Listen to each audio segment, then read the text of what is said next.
السلام علیکم ورحمۃ اللہ وبرکاتہ۔ ایسی حقیقت جو کوئی نہیں بتاتا، مگر ہماری کوشش ہوتی ہے کہ ہر ویڈیو ہماری حقیقت پر مبنی ہو۔ آپ جب اس ویڈیو کو سنیں گے شروع سے آخر تک تو آپ خود جان جائیں گے یہ باتیں ابھی تک کسی نے نہیں بتائیں۔ چلیے ویڈیو شروع کرتے ہیں۔ کیا آپ جانتے ہیں کہ بنجمن نتن یاہو کیسے اپنے اسرائیلی وزیر اعظم کو مروا دینے کے بعد اقتدار میں آیا تھا؟ صہیونیت کا راگ الاپنے والے نتن یاہو سے باقی دنیا کے یہودی بھی نفرت کیوں کرتے ہیں؟ کیا نتن یاہو کے گریٹر اسرائیل منصوبے میں پاکستان کا صوبہ بلوچستان بھی شامل ہے؟ اور ہاں، کئی سالوں سے اسرائیلی وزیر اعظم اپنے گندے کپڑے امریکہ کس مقصد کے لیے بھجوا رہا ہے؟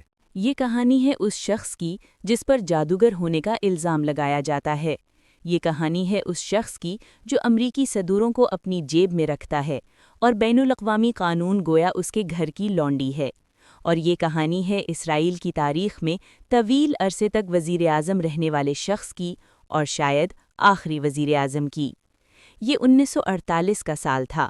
شدید بیمار اور ضعیف العمر قائد اعظم نے نئی نویلی اسرائیلی ریاست کے بارے میں یہ دو ٹوک اعلان کیا تھا: Israel is an illegitimate child of the west, یعنی اسرائیل مغرب کا ناجائز بچہ ہے۔ بانی پاکستان نے جس اسرائیل کو ناجائز کہا، اگلے ہی برس اسی اسرائیل کے دارالحلقم تل ابیب نے ایک بچہ پیدا ہوتا ہے جس کا نام بنجمن نتن یاہو رکھا جاتا ہے۔ اس کا والد صہیونی تحریک سے وابستہ ایک مورخ تھا جو پولینڈ سے نکالے جانے کے بعد پیغمبروں کی سرزمین یعنی فلسطین آیا تھا۔ نتن یاہو کے باپ کا ماننا تھا کہ اس مقدس زمین پر یہودی قوم کا حق ہے۔ اسی ماحول میں اس نے اپنے تینوں بیٹوں کی ذہن سازی کی۔ یہاں میں ایک دلچسپ حقیقت آپ کو بتاتا چلوں کہ بنجمن کو عربی، اردو اور عبرانی میں بنیامین کہا جاتا ہے، جو حضرت یعقوب علیہ السلام کے سب سے چھوٹے فرزند تھے۔ حضرت یعقوب کا لقب اسرائیل تھا۔ صدیوں پہلے نتن یاہو کا بنیامین قبیلہ یروشلم میں آباد تھا اور قدیم بائبل کے مطابق پہلے اسرائیلی بادشاہ طالوت بھی بنیامین قبیلے سے تھے۔ خیر، ہم کہانی کی جانب بڑھتے ہیں۔ 1967 میں جب عرب ممالک نے اسرائیل پر حملہ کیا تو امریکہ میں بیٹھے 18 سالہ نتن یاہو نے اپنی گریجویشن ادھوری چھوڑ دی اور اسرائیل آ کر فوج میں بھرتی ہو گیا۔ وہ اسرائیلی فوج کی سب سے خطرناک کمانڈو یونٹ کا حصہ بنا جہاں اس کا بھائی پہلے سے موجود تھا۔ 70 کی دہائی کے آغاز میں اسرائیل آنے والے ایک طیارے کو فلسطینیوں نے ہائی جیک کر لیا۔ نتن یاہو کو ایک جہاز کے میکینک کا روپ دھار کر طیارے تک پہنچایا گیا۔ اس نے ہائی جیکروں کو قائل کیا کہ جہاز کے ہائیڈرولک سسٹم میں خرابی ہے اور میں مرمت کرنے آیا ہوں۔ جیسے ہی وہ جہاز کے اندر داخل ہوا، اس نے فائرنگ شروع کر دی۔ اس آپریشن میں بنجمن نتن یاہو کے ہاتھ میں گولی لگی، مگر دلچسپ بات یہ ہے کہ یہ گولی دشمن کی نہیں بلکہ اس کے اپنے ساتھی نے غلطی سے مار دی تھی۔ زخمی نتن یاہو کو باہر لایا گیا تو اس کے بھائی نے مذاق میں کہا، میں نے کہا تھا نا تمہیں اس مشن پر نہیں جانا چاہیے تھا، دیکھو کیا حالت ہو گئی تمہاری۔ اس کے 4 سال بعد فلسطینی جنگجوؤں نے ایک اور طیارے کے مسافروں کو یرغمال بنا لیا۔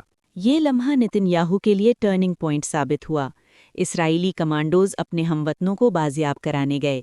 اس آپریشن کے دوران صرف ایک 23 سالہ اسرائیلی فوجی مارا گیا جو نتن یاہو کا بھائی یوناتھان نتن یاہو تھا۔ یوناتھان کی موت پر نتن یاہو نے خود سے وعدہ کیا، میں اپنے دشمن ہی نہیں بلکہ اس کے بچوں تک کو کاٹ پھینکوں گا۔ کبھی آپ نے سوچا کہ صہیونی سوچ رکھنے والے لوگ باقی یہودیوں سے زیادہ خطرناک کیوں ہوتے ہیں؟ یہاں میں آسان الفاظ میں یہودی اور صہیونی میں فرق سمجھاتا ہوں۔ یہودیت ہزاروں سال پرانا مذہب ہے جو حضرت موسیٰ علیہ السلام کی تعلیمات کو مانتا ہے، لیکن صہیونیت یہودی مذہب کے اندر سے نکلی ایک سیاسی تحریک ہے جس کا مشن ہے کہ یہودیوں کو فلسطین میں اپنی الگ ریاست قائم کرنی چاہیے۔ یوں کہہ لیں کہ صہیونیت یہودیوں کی داعش ہے۔ دلچسپ بات یہ ہے کہ بہت سے یہودی ربی بھی صہیونیت کے سخت مخالف ہیں۔ نتن یاہو کا باپ صہیونیت تحریک کے بانی کا قریبی دوست تھا۔ یہی سوچ نتن یاہو کو اپنے بڑوں سے ورثے میں ملی۔ آگے چل کر میں آپ کو ایک یہودی اسکالر کی نتن یاہو کے بارے میں وہ لرزہ خیز پیشگوئی بتاؤں گی جسے سن کر روح کانپ اٹھتی ہے۔ وہ فوج سے ریٹائر ہو کر سیدھا امریکہ چلا آیا اور اس نے MIT سے آرکیٹیکچر اور پھر مینجمنٹ سٹڈیز کی ڈگری لی۔ آنے والے وقت میں اسے اقوام متحدہ میں اسرائیل کا سفیر بنایا گیا۔ وہ امریکی ٹاک شوز میں نظر آنے لگا۔ اسی دوران اس کی دوستی ایک جرمن نسل یہودی فریڈرک ٹرمپ سے ہوئی۔ جی ہاں، امریکی صدر ڈونلڈ ٹرمپ کے والد فریڈ ٹرمپ۔ یہ 1990 کی دہائی تھی۔ اسرائیلی وزیر اعظم اسحاق رابن نے فلسطینی صدر یاسر عرفات کے ساتھ ایک معاہدے پر دستخط کیے، جس کے بعد تقریباً طے ہو گیا تھا کہ ایک الگ فلسطینی ریاست قائم ہو جائے گی۔ لیکن امریکہ میں بیٹھے نتن یاہو کو یہ بات برداشت نہ ہوئی اور وہ اپنے ہی وزیر اعظم کے خلاف نفرت انگیز تقاریر کرنے لگا۔ پھر وہ ہوا جو وہ چاہتا تھا۔ 1995 میں ایک انتہا پسند اسرائیلی نے اسحاق رابن کو قتل کر دیا۔ رابن کی بیوہ نے عالمی ٹیلی ویژن پر نتن یاہو کو اپنے شوہر کی موت کا ذمہ دار ٹھہرایا تھا۔ اگلے سال 46 سالہ بنجمن نتن یاہو نے میدان مار لیا اور اسرائیل کا وزیر اعظم منتخب ہو گیا۔ لیکن حیرانی کی بات یہ تھی کہ جس یاسر عرفات کو وہ بدترین ولن کہتا تھا، اسی عرفات کے ساتھ اسے ہاتھ ملانا پڑے۔ وہ کئی بار اقتدار سے باہر ہوا اور پھر واپس آیا۔ 1999 میں وہ الیکشن ہار گیا، مگر 10 سال بعد دوبارہ اقتدار میں آ گیا۔ گزشتہ 4 دہائیوں میں وہ مجموعی طور پر 16 سال وزیر اعظم رہا۔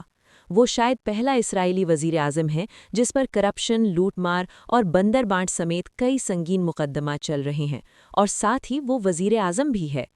آج کے دور کی خطرناک ترین ایپسٹین فائلز میں بھی اسرائیلی وزیر اعظم کا نام آیا ہے۔ کئی تجزیہ کار آج بھی کہتے ہیں کہ جیفری ایپسٹین کا موساد سے تعلق تھا۔ نتن یاہو گریٹر اسرائیل کا حامی ہے اور وہ چاہتا ہے کہ گریٹر اسرائیل کی سرحد دریائے نیل سے دریائے فرات تک پھیلی ہو، اور اس کے لیے وہ کسی بھی حد تک جا سکتا ہے۔ شکر ہے اس میں پاکستان شامل نہیں، لیکن پاکستان کو تباہ کرنا نتن یاہو کے ایجنڈے میں ضرور شامل ہے۔ دوستو، آپ کے ذہن میں نتن یاہو کے بارے میں ایک بزرگ یہودی ربی کی خطرناک پیش گوئی بھی رہنی چاہیے۔ ربی قدوری نے اپنی وفات سے قبل کہا تھا کہ نتن یاہو اسرائیل کا آخری وزیر اعظم ہوگا جس کے بعد ہمارا مسیحا آئے گا۔ 74 سالہ نتن یاہو آج کی جدید دنیا کا سب سے متنازع سربراہ مملکت ہے۔ اس کے حمایتی اسے مسٹر سیکیورٹی کہتے ہیں کہ یہ وہ مرد ہے جس کی وجہ سے اسرائیل محفوظ ہے۔ لیکن 7 اکتوبر 2023 کو جب حماس نے اسرائیل میں داخل ہو کر حملے کیے تو اس دن نتن یاہو کا مسٹر سیکیورٹی والا تصور بری طرح متاثر ہوا۔ اسے آج کے دور کا بدماش لیڈر کہا جائے تو غلط نہ ہوگا۔ یہی نتن یاہو تھا جس نے ایک بار صدر اوباما کی ایسی کلاس لی کہ لوگ کانوں کو ہاتھ لگانے لگے۔ ایک بار کانگریس میں تقریر کرتے ہوئے اس نے ایران نیوکلیئر ڈیل کو پرزے کر دیا۔ اسی نے ٹرمپ کو مجبور کیا، جس کے بعد امریکہ نے یروشلم کو اسرائیل کا دارالحکومت تسلیم کیا۔ 2023 میں اقوام متحدہ میں نتن یاہو نے جو نقشہ دکھایا تھا اس میں نہ غزہ تھا نہ ویسٹ بینک، صرف اسرائیل تھا۔ سخت گیر نتن یاہو کی آئرن وال پالیسی کے مطابق فلسطینیوں سے کوئی سمجھوتا نہیں ہو سکتا۔ ویڈیو کے آخر میں اسرائیلی وزیر اعظم کی چند عجیب حرکات پیش خدمت ہیں۔ 2020 میں واشنگٹن پوسٹ نے دعویٰ کیا تھا کہ نتن یاہو جب بھی امریکہ آتا ہے تو اپنے ساتھ سوٹ کیس میں ڈھیر سارے گندے کپڑے لاتا ہے تاکہ وہ وائٹ ہاؤس میں مفت دھلوائے جا سکیں۔ اس خبر کے بعد لوگوں نے اسے لانڈری کنگ کہنا شروع کر دیا۔ نتن یاہو کو اسرائیل میں جادوگر بھی کہا جاتا ہے۔ ایرانی میڈیا کی جانب سے یہ دعویٰ سامنے آ رہا ہے کہ ہم نے آیت اللہ کا بدلہ لیتے ہوئے اسرائیلی وزیر اعظم کو جہنم واصل کر دیا ہے۔ اس کے ایک اور بھائی کے ہلاک ہونے کی بھی اطلاعات ہیں۔ لیکن سچ کیا ہے اور جھوٹ کیا ہے یہ آنے والے دنوں میں معلوم ہو جائے گا۔ امید ہے کہ آپ کو ہماری ویڈیو پسند آئے گی۔ اس کاوش کو سراہنے کے لیے ویڈیو کو اپنے دوست احباب اور ہم خیال لوگوں میں ضرور شیئر کیجیے گا۔ چینل کو سبسکرائب ضرور کریں۔ ملتے ہیں اگلی ویڈیو میں۔ اللہ حافظ۔